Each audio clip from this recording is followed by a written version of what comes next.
આ તરફ અરવલ્લીમાં એમ્બ્યુલન્સમાં આગ લાગતાની સાથે જ 4 લોકોના કરુણ મોત થયા છે। બાળકને લઈ અને જઈ રહેલી એમ્બ્યુલન્સમાં અચાનક આગ ભભૂકી ઉઠી।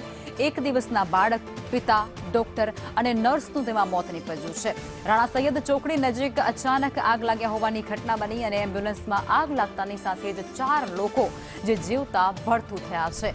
પાછળના ભાગે બેઠેલા ઉતરી ન શકતાની સાથે જ તેઓ દાઝ્યા અને ત્યારબાદ તેમનું મોત નીપજ્યું છે। જો કે આગળ બેઠેલા એમ્બ્યુલન્સના ચાલક અને બાળકના જે સંબંધી હતા તેમનો આબાદ બચાવ થયો છે। આગ લાગ્યા હોવાની આખી જ ઘટના સીસીટીવીમાં કેદ થઈ છે અને સીસીટીવી ફૂટેજ પણ અત્યારે સામે આવી રહ્યા છે, જે ટીવી સ્ક્રીન પર અત્યારે ચાલી રહ્યા છે। આ અકસ્માતની ઘટના જેની અંદર આગ ભભૂકી ઉઠી એમ્બ્યુલન્સમાં અને ત્યારે 4 લોકોના કરુણ મોત નીપજી ચૂક્યા છે। અન્ય જે 2 વ્યક્તિઓ છે તેનો આબાદ બચાવ થયો છે। એમ્બ્યુલન્સમાં આગ અને એ આગ લાગ્યા હોવાના સીસીટીવી ફૂટેજ, પછી એમ્બ્યુલન્સની અંદર જે લોકો ભડથું થયા છે તે અને આજે 4 લોકોના મોત નીપજ્યા છે તે તમામ તસવીરો અત્યારે ટીવી સ્ક્રીન પર ચાલી રહી છે।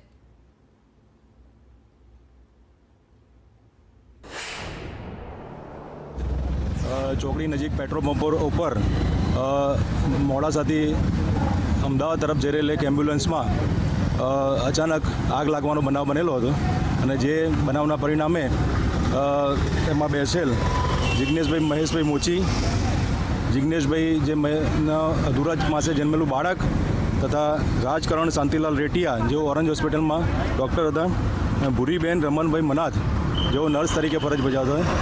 એ 4 જણા પાછળ આગ લાગતા આગમાં સળી ગયેલા એમનું સ્થળ ઉપર જ મરણ થયેલું। રાત્રિના 1:40 કલાકે 101 નંબર પર કોલ આવેલો હતો કે એક એમ્બ્યુલન્સમાં આગ લાગેલી છે રાણા સૈયદ પાસે। મોડાસા નગરપાલિકા ફાયર વિભાગની ટીમ તાત્કાલિક સ્થળ પર પહોંચી અને આગ પર કાબૂ મેળવ્યો હતો। આગમાં કાબૂ મેળવ્યા બાદ અંદર ખબર પડી હતી કે અંદર ટોટલ 3 વ્યક્તિના ડેથ થયેલા છે।